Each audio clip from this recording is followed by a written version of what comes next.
Thanks for inviting us in. It's now 6 o'clock, and we begin this Friday night with a new audit of one of our state's most secretive agencies. It's renewing questions about how it spends money and who is keeping watch. Governor Mike Braun ordered this review, part of his promise for transparency.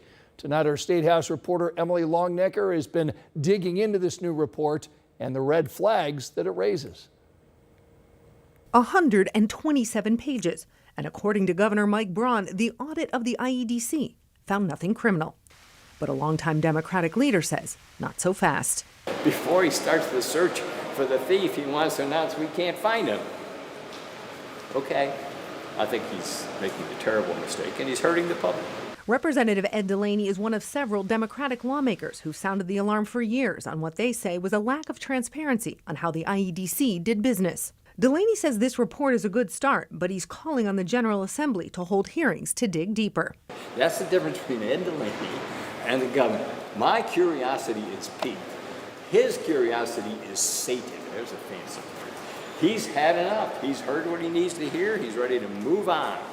Okay? I'm not ready to move on. The newly released report does not name the 27 people interviewed by FTI Consulting, the firm that conducted the audit.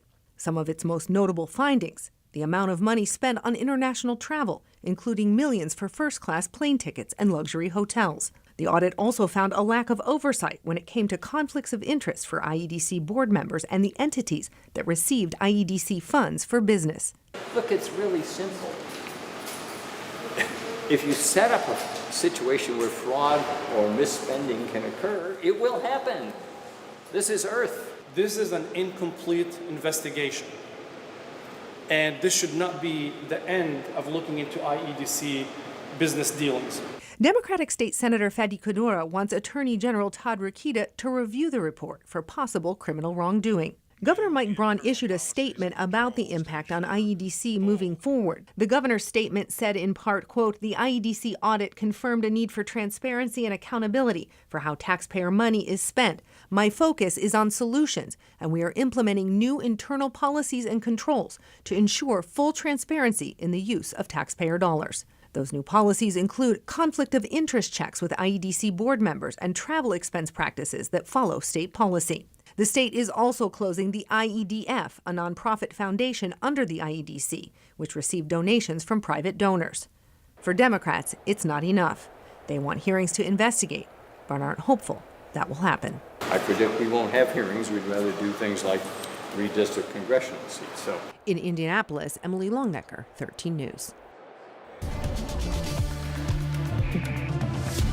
We've been looking at a warm afternoon, and because a little bit of moisture moved in, we actually have an active radar. A couple of areas I want you to watch. We're looking to the west where we've seen most of the activity, but we've actually had a couple of showers continue to flare up, and they continue pressing east. There's actually a little outflow boundary that keeps marching east, so we're watching these, not severe, just putting down some heavy rain and a little bit of lightning. We'll watch that as this gets a little closer to Danville and then eventually maybe into Avon, Pittsburgh, perhaps Brownsburg. We'll see if those storms can survive, but we're losing a lot of the heating of the day. A couple of showers down south, those starting to wind their way down. Temperatures still in the 80s and expected to cool down through this evening, but very slowly, not as quickly as they have because we have a little bit more moisture.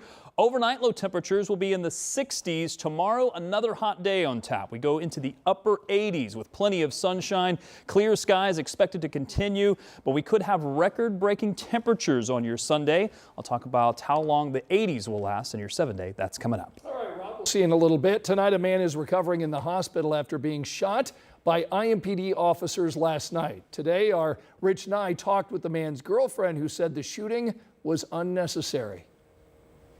IMPD says 36-year-old Cartonio McBride was hiding in this garage when officers with the Violent Crimes Task Force showed up with multiple warrants for his arrest on felony charges in Marion and Johnson County. Detectives also wanted to question McBride in a child abuse investigation. The shooting happened on North Grand Avenue just before 6 p.m. Thursday. Police say McBride exited the garage and complied initially before reaching for his waistband and attempting to run. Police say one officer deployed a taser, another fired their gun. Police say McBride fell to the ground but reached for his waistband again before officers fired more shots. IMPD says 3 officers fired their guns. The man who was shot goes by the name of Tony. I talked to his girlfriend, who says she was here and witnessed the shooting. She did not want to talk on camera, but told me, "I just want people to know that was very reckless. It was uncalled for. They could have killed him. They could have killed anybody in the house. No weapons were found on or around McBride." In Indianapolis, Rich Knight, 13 News. Tonight, Metro Police are providing us an update on an investigation into a suspected explosive device that showed up on a body at the Marion County Coroner's office. Police right now are calling it suspicious, saying it was deemed safe to send it to the ATF for testing. All of this connected to a deadly crash in Johnson County that started at a police chase here in Indianapolis. The coroner's office evacuated shortly after the body arrived on the site. This is not believed to be a targeted act of violence.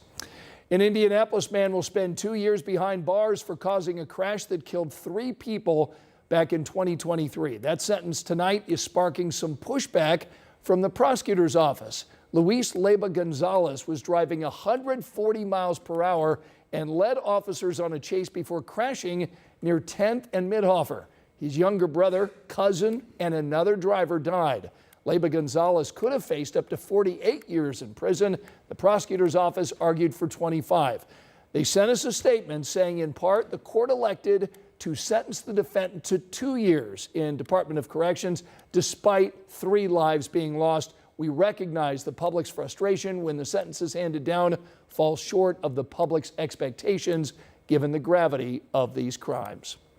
Several people were injured overnight in a major fire at an apartment complex on Port-au-Prince Street on the west side of our city.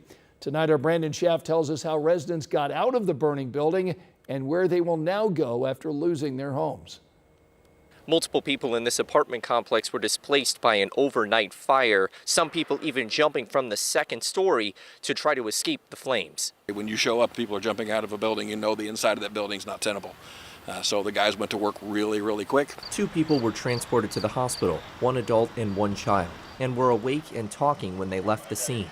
4 people total were injured and a dozen units were burned. This is my home. Alberto Ramirez lived there for 3 years before his apartment caught fire. His wife and their 2 babies were inside. Fortunately, he says they're all okay. My wife called for me at 3:25.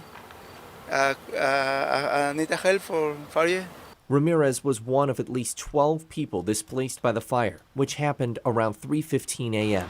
He says that he was moved to a new apartment at the complex. Captain Eric Bannister says the American Red Cross and the apartment's management team arrived quickly to help those who lost their homes.